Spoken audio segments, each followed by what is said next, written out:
महूइश की शादी अभी 8 महीने पहले ही हुई थी और जैसे ज़्यादा औरतों के साथ होता है, उस पर भी अचानक से बहुत रिस्पॉन्सिबिलिटी आ गई।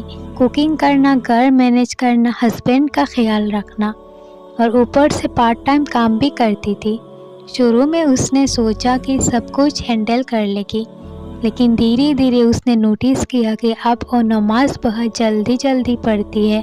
पूरा दिन काम करते करते वो थक जाती है, इसी वजह से कभी कभी नमाज पढ़ने में भी लेजीनेस महसूस करती है।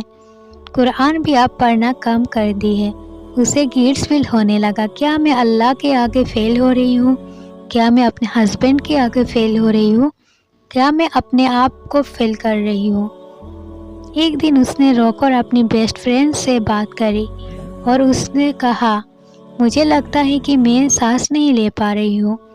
मैं एक अच्छी मुसलमान बनना चाहती हूँ, लेकिन अचानक से पड़ी ये घर की जिम्मेदारी, शौहर की जिम्मेदारी, बच्चों की जिम्मेदारी और फिर अपने दीन की जिम्मेदारी, मैं इन सब को कैसे बैलेंस करूँ, समझ नहीं आ रहा। उसके बेस्ट फ्रेंड ने एक इस्लामिक साइकोलॉजिस्ट के बारे में उससे कहा। फिर महूइश ने जल्दी से साइकोलॉजिस्ट के साथ मीटिंग फिक्स कर लिया। महूइश ने इस्लामिक साइकोलॉजिस्ट के साथ मीटिंग करने पर बैठी तो उसने अपना दिल हल्का किया।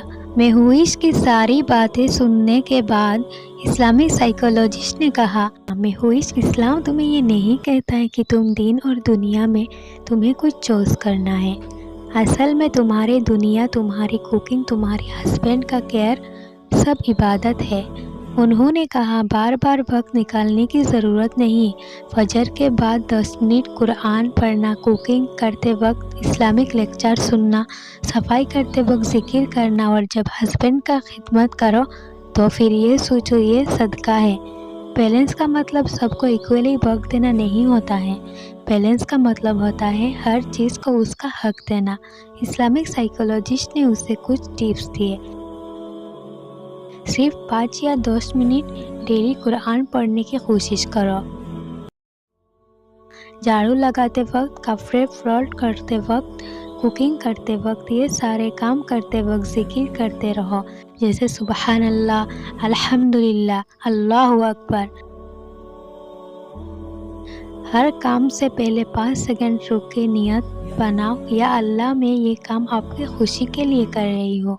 कोई भी काम करो, बस एक इंटेंशन की ज़रूरत होती है और सारे काम आपकी इबादत में शामिल होती है। रेस्ट लेजीनेस नहीं होता। हमारे नबी सल्लल्लाहु अलैहि वसल्लम ने कहा कि तुम्हारी बॉडी का भी तुम पर हक है। सब काम अकेले करने की ज़रूरत नहीं, कभी कभी किसी से मदद लो। अगले कुछ महीने में वो छोटी छोटी चेंजेस अप्लाई करी है। अब वो घर का सारे काम नमाज़ों के हिसाब से रखने लगी और हर काम करने से पहले एक नियत करती। जब नियत अल्लाह के लिए होती है, दीन और दुनिया दोनों इबादत बन जाते हैं।